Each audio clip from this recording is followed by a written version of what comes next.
Hello students, how are you?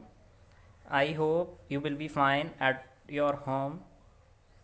तो जैसा कि हमें पता है कि प्रीवियस वीडियोज में हम लोगों ने प्रेजेंट के सारे टेंसेज ऑलमोस्ट रीड कर लिए हैं। उनकी काफ़ी एक्सरसाइज भी आप लोगों ने अपनी नोटबुक पर सॉल्व भी कर ली है। तो आज की वीडियो में हम लोग अपना पास्ट टेंस का जो फर्स्ट पार्ट है पास्ट इंडेफिनिट टेंस स्टार्ट करने वाले हैं। तो पास्ट इंडेफिनिट टेंस जब हम अपना स्टार्ट करेंगे तो उससे पहले हमें उसकी डेफिनेशन पता होना बहुत ज़रूरी है कि what is the definition of past indefinite tense.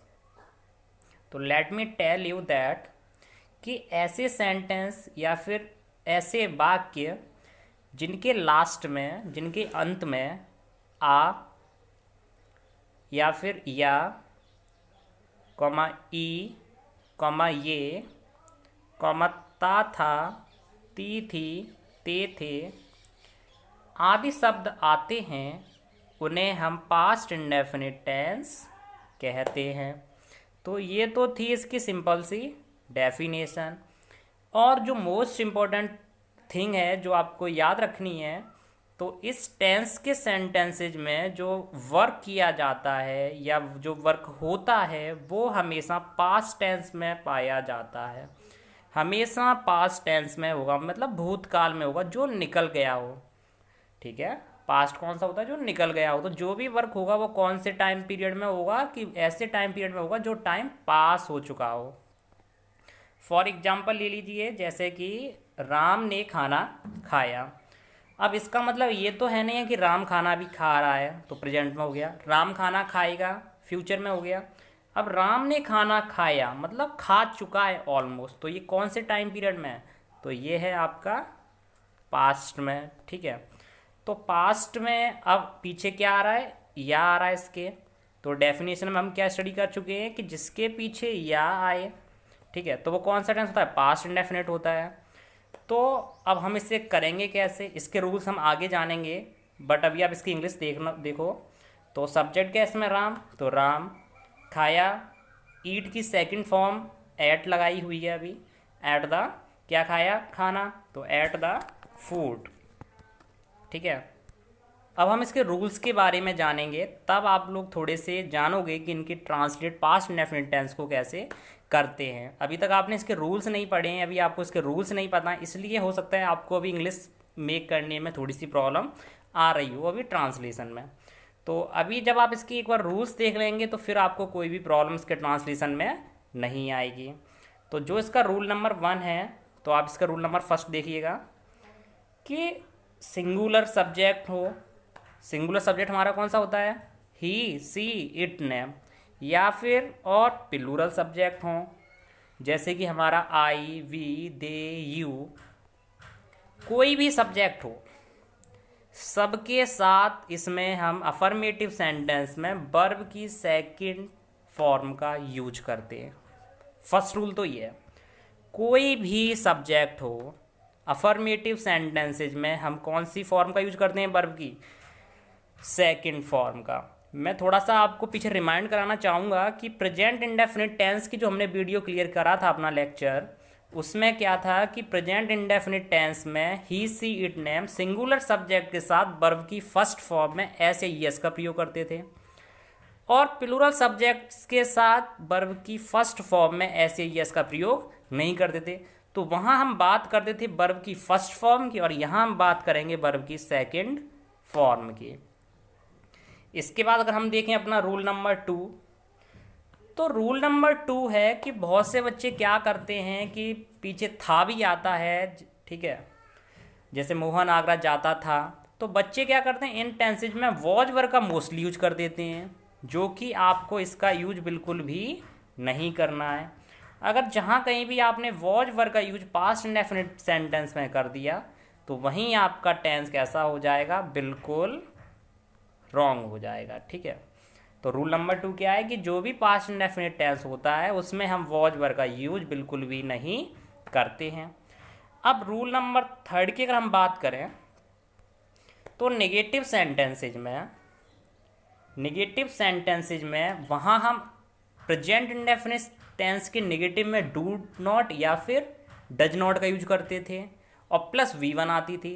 लेकिन वही चीज़ अगर हम पास्ट इंडेफिनिट से अगर हम थोड़ा सा रिलेट करें तो नेगेटिव सेंटेंसेज में हम डू डज की जगह क्या लगाते हैं, डिड नॉट। थोड़ा सा उसी से सिमिलर है कि डू डज की जगह तो हम हेल्पिंग वर्ब डिड नॉट का यूज करते हैं, बट एक कंडीशन है कि जहाँ कहीं भी डिड नॉट आती है तो वहाँ हमेशा वर्ब की फर्स्ट फॉर्म का हमेशा यूज करेंगे हम। ये बात आपको भूलनी नहीं है, हमेशा याद रखनी है कि जहाँ भी चाहे वो नेगेटिव सेंटेंस हो या फिर इंटेरोगेटिव या कोई डबल इंटेरोगेटिव हो, अगर डिड आ रहा है टेंस में तो वहाँ हमेशा डिड के साथ वर्ब की फर्स्ट फॉर्म का हम यूज करते हैं। ये 3 रूल्स हैं, आप लोग चाहो तो इसका स्क्रीनशॉट ले सकते हैं और अपनी नोटबुक पर इसके नोट्स बना सकते हैं। तो इसका स्क्रीनशॉट आप ले लीजिएगा और एक बार अच्छे से देख भी लीजिएगा। ये इसकी डेफिनेशन है, चाहो तो आप इसका भी स्क्रीनशॉट ले लें, ठीक है। इसके बाद अब हम थोड़े से इसके रूल्स देखेंगे, इसका पैटर्न देखेंगे जब हम सेंटेंस को मेक करते उस टाइम का, ठीक है। तो सबसे पहला हम बात करेंगे अपना अफर्मेटिव सेंटेंस की। अफर्मेटिव सेंटेंस में सबसे पहले हम सब्जेक्ट का यूज करते हैं। अभी तक तो आपको इतना आइडिया हो गया होगा ना कि सबसे पहले सब्जेक्ट, और सब्जेक्ट के जस्ट बाद वर्ब की second form of the verb, means verb की सेकंड फॉर्म का यूज करते हैं। उसके बाद ऑब्जेक्ट प्लस अदर वर्ड्स। अब वहीं अगर हमारी बात नेगेटिव टेंस की हो तो नेगेटिव टेंस में सबसे पहले सब्जेक्ट तो आएगा ही आएगा।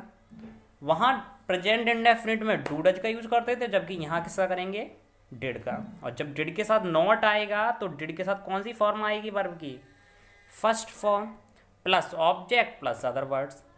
इंटेरोगेटिव की बात कर लें तो इंटेरोगेटिव में क्या आगे लगा होता है, तो जब क्या आगे आता तो सबसे पहले हम किसका यूज करते हैं, हेल्पिंग वर्ब का यूज करते हैं। तो हेल्पिंग वर्ब पास्ट इंडेफिनिट में हम हमेशा डिड का यूज करेंगे, चाहे वो हमारा सब्जेक्ट सिंगुलर हो या फिर सब्जेक्ट प्लूरल हो। डिड और डिड के बाद क्या आता है, सब्जेक्ट, और सब्जेक्ट के बाद वर्ब कौन सी लगाएंगे डिड के साथ में, देखिए first form plus object plus other words. और इंटेरोगेटिव है तो लास्ट में हम अपना क्या लगाना नहीं भूलेंगे, क्वेश्चन मार्क, ठीक है।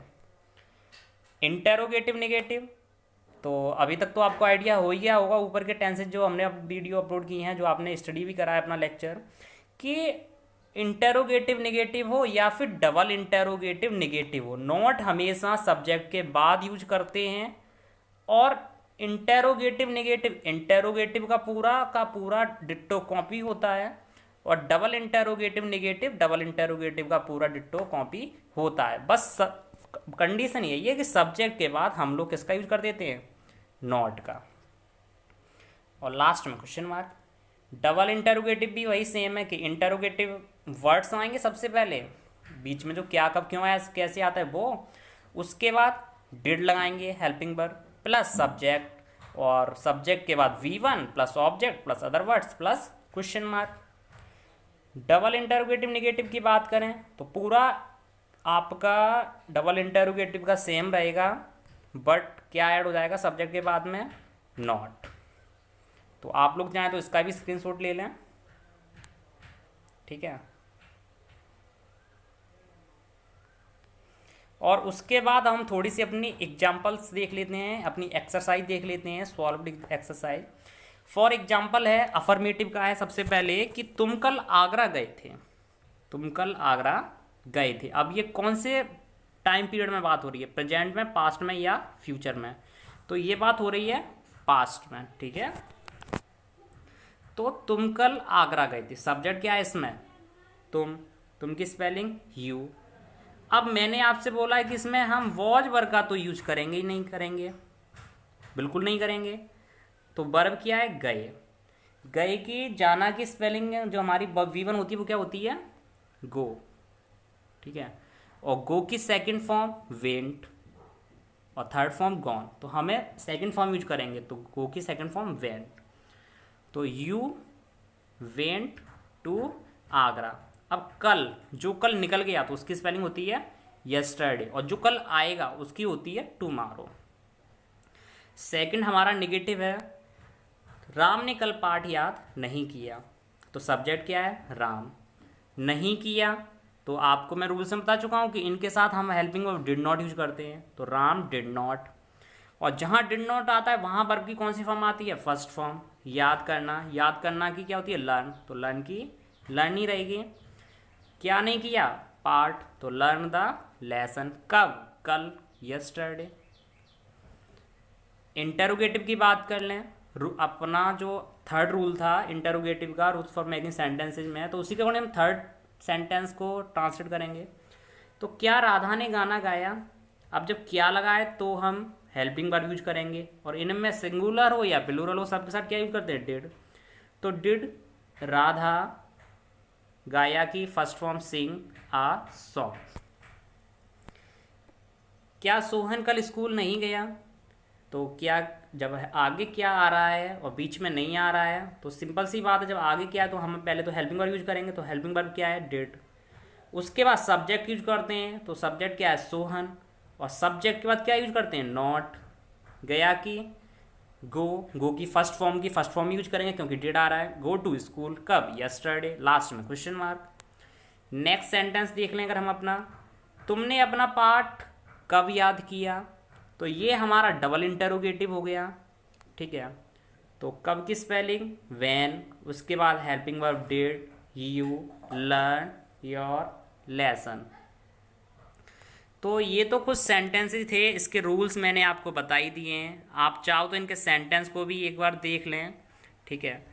तो मुझे लगता है आपको इनमें कोई डाउट नहीं होगा पास्ट इंडेफिनिट टेंसेज में, और आपको ये बिल्कुल एकदम क्लियर हो चुके होंगे, ठीक है। मिलते हैं हम लोग अपनी नेक्स्ट वीडियो में, जो कि इसके बाद पास्ट कंटिन्यूअस टेंस की वीडियो आएगी, ठीक है। तो उसके भी मैं आपको रूल्स कराऊंगा, मैं आपको पूरी एक तरफ से इंग्लिश कराऊंगा, ग्रामर कराऊंगा।